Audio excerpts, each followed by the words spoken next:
Welcome, curious wanderers, to Skeleton Sounds, Ghosts of Theatreland.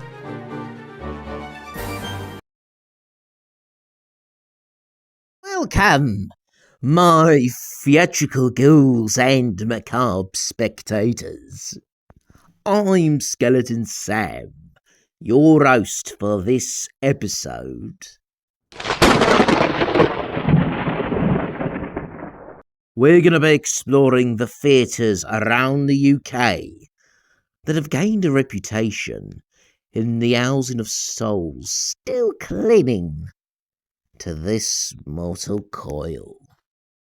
Coming up on this week's chapter, we'll be travelling up to York to uncover the strange tale of the York Theatre Royal's mysterious Phantom Grey Lady.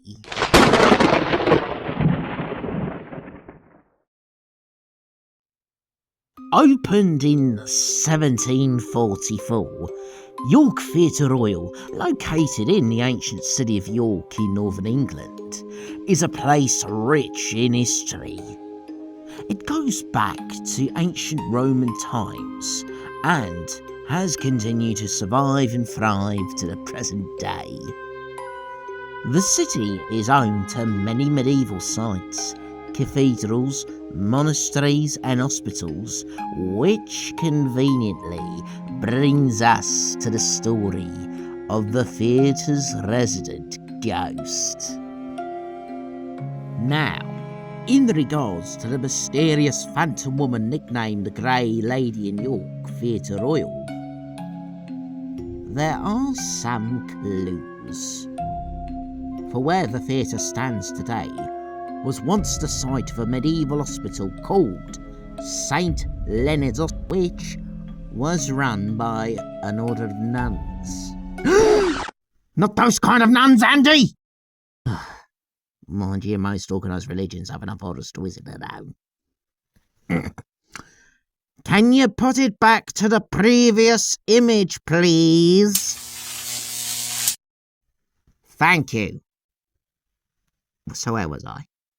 Now, the Grey Lady is believed to be the ghost of one of these nuns who, in stories and myths, was involved in what could be described as a tale of tragic romance. This young nun was devoted to her cause.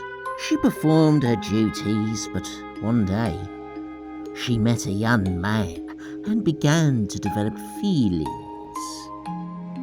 The young man also held mutual feelings for her, and very soon their feelings and attraction to one another blossomed into a full and passionate romance. They did their best to hide this affair, but their attempts were all in vain. I don't like where this is going. He did say tragic romance at the beginning. Obviously, that's a bit of a clue, you idiot. Will you two be quiet?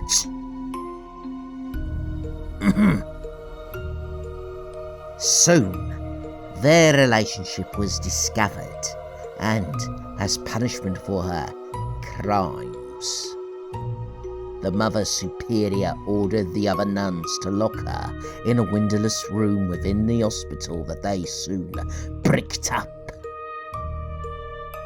She was left alone in the dark. No hope, no escape. Just completely alone. It wouldn't be long until, well, she soon perished within her tomb. This is, of course, one of the many stories, but all of them point to the basic facts that a woman dressed in medieval garbs is still present at the York Theatre Royal, from where the St. Leonard's Hospital once stood. And from there, we will examine the paranormal reports that led up to this day. But first, a quick interval before we go into the ghostly business. Andi, Mick, play the tape.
Since the York Theatre Royal's opening in the mid-18th century, the sightings of the Grey Lady have continued to haunt the venue.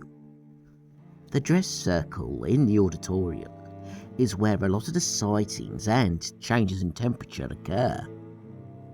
Mainly because the area is located in the place that the nun was supposedly entombed in.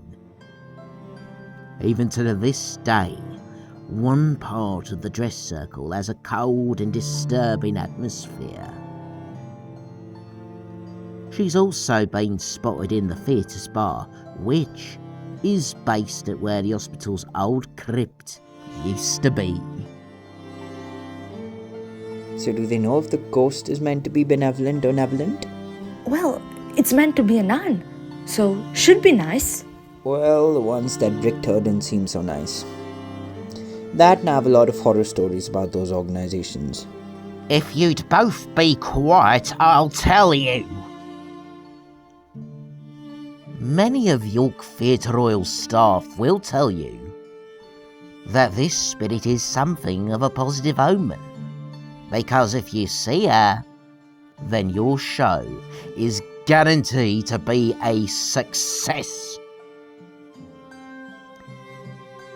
So you're saying that if I was to say a producer putting on a show there, and my cast or team come to me as white as a sheet having seen her, I don't have to worry about it being a flop? I am not sure. Of course he meant that. If you two can't learn to keep quiet, then you can wait outside the auditorium. First, you dropped that huge plasterboard on me that put me in a coma for several weeks, and you're continuing to interrupt the episode as I'm hosting. We feel audiences deserve a bit of variety. Not just your narration. So, let me get this straight. You both want to be co-narrators. Yes. To contribute to the writing and tone of the episode. Yes. To have potentially suggest and have an equal vote in what haunted theatre you want us to cover. Yes! Yes!